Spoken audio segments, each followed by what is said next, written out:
we discussed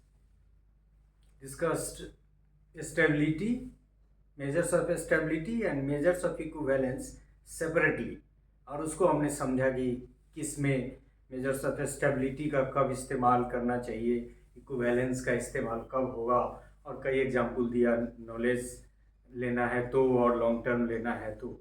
यहाँ क्या है कि दोनों को एक साथ रख दिया। इसका मतलब क्या है, दिमाग में आपको सेट कर लेना है कि यहाँ टेस्ट रिटेस्ट और पैरेलल फॉर्म दोनों को एक साथ अप्लाई करने की बात कर रहा है। So measures of stability and equivalence is the mixture of both the method as, ये किसका था और ये किसका था, अब ये दोनों मिल जाएगा, और दोनों मिल के पहले वाले का टेस्ट रिटेस्ट और दूसरे वाले का क्या करेंगे, इसको यहाँ इससे लगा दे और इसको यहाँ इससे लगा देंगे, तो ये पैरेलल फॉर्म की बात करता है। हमने अभी तक यही ना देखा, ये measures of stability is about test retest and measures of equivalence is about parallel form. अब ये कह रहा है कि दोनों together, so it is also together, that is test retest and parallel form. It is about two parallel forms, मतलब क्या है, two parallel forms, equivalent parallel दोनों एक ही चीज हो गया, पैरेलल फॉर्म्स और इक्विवेलेंट का। So it is about two parallel forms administration with considerable time gap between the two administration. मतलब उसमें कहा था कि टाइम गैप नहीं देंगे, यहाँ क्या कह रहा है कि टाइम गैप भी देंगे, लेकिन इस्तेमाल क्या करेंगे, तो दो पैरेलल फॉर्म को या दो इक्विवेलेंट फॉर्म को।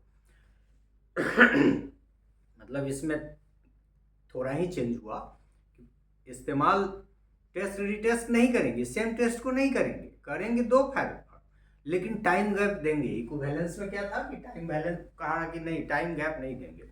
तो this is the difference you have to recall.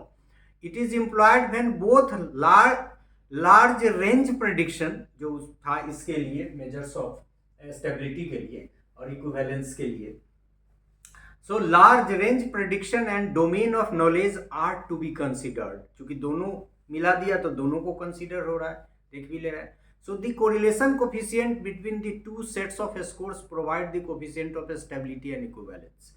मतलब दोनों को यदि साथ लें तो ठीक है, पहला फॉर्म दूसरा फॉर्म। क्या किया कि रीजनेबल टाइम गैप दे दिया दोनों के बीच में, तब एडमिनिस्टर किया, तो पहले पर जो स्कोर आया दूसरे पर जो स्कोर आया, दोनों के बीच में रिलेशनशिप निकाला और तब रिलायबिलिटी कोफिशिएंट निकल गया। So the correlation coefficient between the two sets of scores provides the coefficient of stability and equivalence, मतलब together. The obtained reliability coefficient will be lower. मतलब यदि पैरेलल फॉर्म को कंसिडरेबल टाइम गैप को आधार बना के, जिसमें स्टेबिलिटी एंड इक्विवेलेंस दोनों को कंसीडर करके हम लोग रिलायबिलिटी कोफिशिएंट मेजर करते हैं, तो होगा क्या, तो coefficient will be lower than the obtained coefficients by both by the values yield to both the methods. मान लीजिए कि हमने निकाला स्टेबिलिटी से और निकाला इक्विवेलेंस से, तो जो कोरिलेशन कोफिशिएंट का वैल्यू होगा वो ज्यादा होगा स्टेबिलिटी एंड इक्विवेलेंस टुगेदर की तुलना में। मतलब ये वैल्यू जिसकी हम बात कर रहे हैं, it will be less than that of the correlation coefficient that we could yield by implying stability and equivalence. Lower reliability coefficient than stability and equivalence estimate. तो ये मुख्य बातें हैं, दोनों को बहुत डिफरेंस नहीं है, लेकिन दोनों के मेरिट्स इसमें आ जाएंगे।